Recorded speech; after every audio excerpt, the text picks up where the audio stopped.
the days when Hawaii had chiefs, there lived in a kalo patch of South Kona two beautiful kalo plants who loved each other dearly.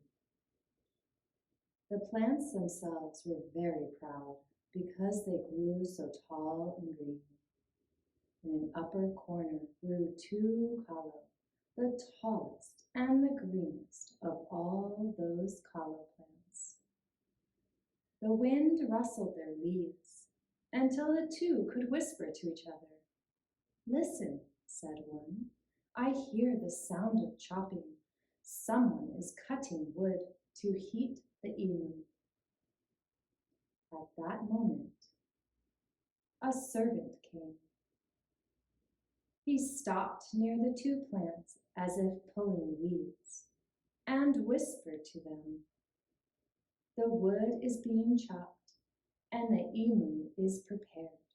Soon, someone will come to pull you two." For I heard the chief order him to take the two large plants that grow here at the upper end. The servant slipped away. "We are to be pulled," the two said fearfully.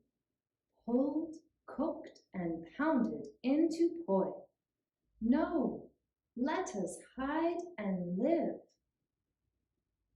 They hid close to the bank in the shelter of a young banana plant.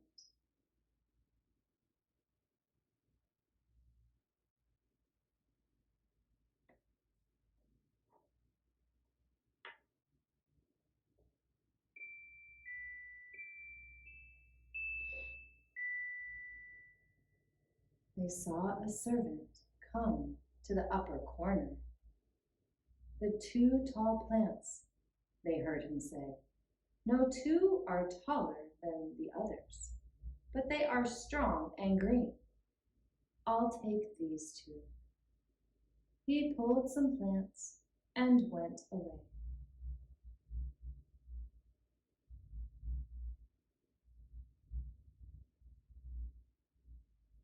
"We have escaped," whispered the leaves of the two who hid.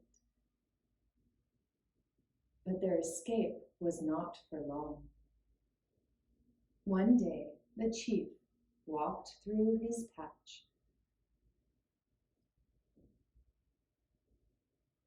"Why, here are those two plants," he said. "I thought they grew there in the upper corner." He called a servant. "These two are large," he told them. "Be sure to take them tomorrow to be cooked and pounded into poi." Again, the two plants fled.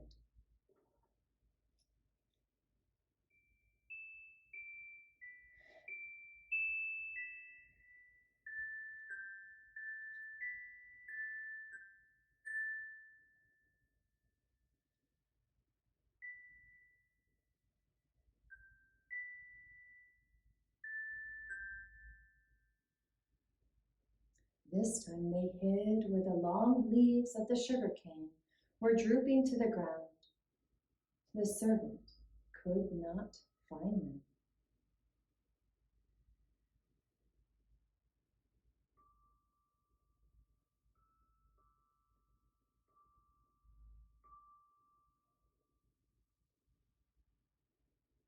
Days passed, then the chief found their hiding place. "So you escaped, you two," he cried. "You'll not escape again." This time he marked the place and called a man to come at once to pull the kalo.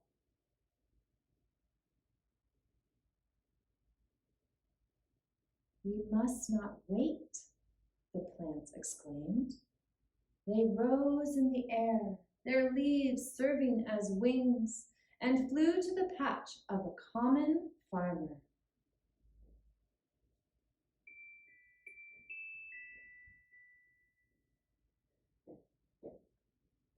Here we are safe, they said, and so it seemed. For days they lived unnoticed.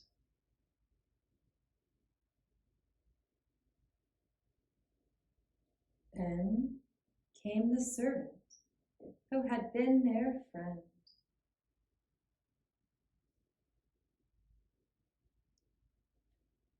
The chief knows you are here, he whispered. The farmer told him, and he has sent me to pull you up. I go now for my digging stick. Save yourselves.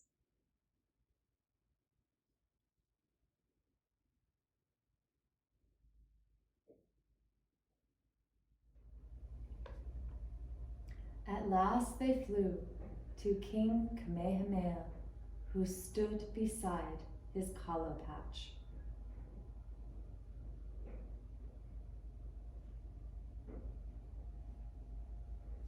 Behind the flying plants came the angry chief.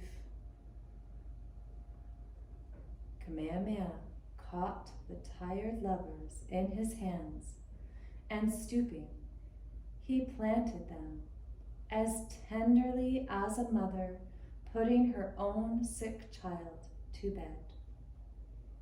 The chief groveled in shame before the king. Kamehameha rose. Stand up, my chiefling, and receive my thanks for your gift of the flying kalo. I am honored by so brave a gift.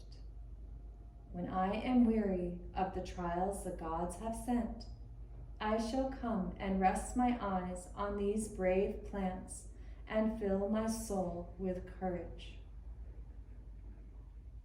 In the kalo patch of the king, the lovers lived to an old age, surrounded by their children and their children's children. And if things have not changed, they are still that way today.